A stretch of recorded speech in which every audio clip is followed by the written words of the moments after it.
Let's take a look at organizational humanism.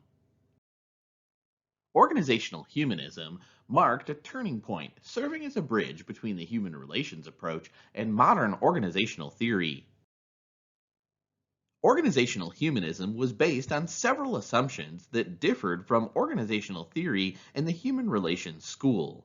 The first was work held some intrinsic interest and would serve to motivate the worker to perform it well.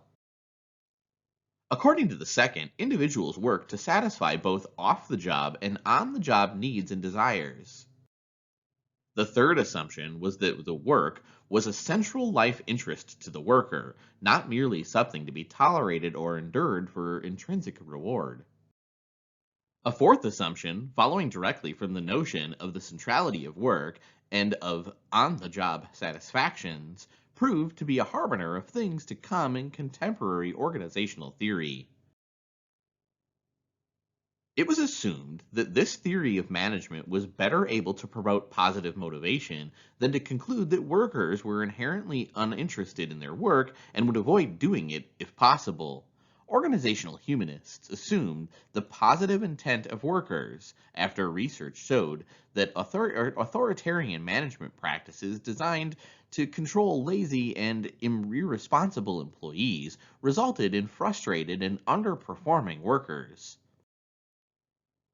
Douglas MacGregor, who was among the pioneers of organizational humanism, argued that workers could be self-motivating from their own interest in their work and their own inclination to perform it well.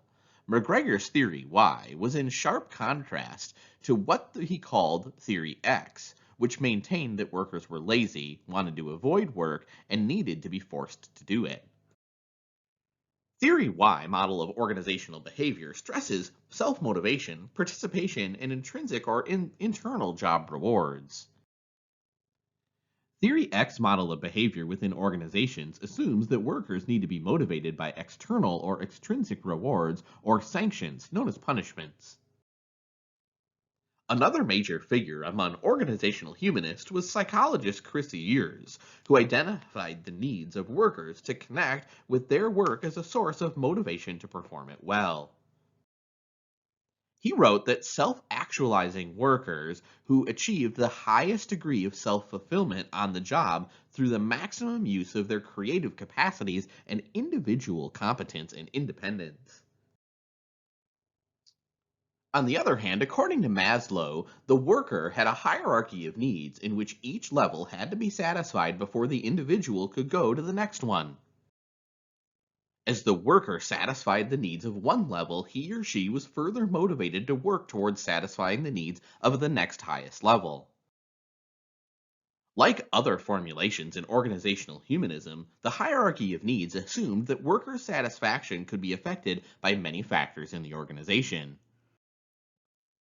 The nature of tasks also appears to be relevant in explaining the success or failure of organizational humanism in different work situations.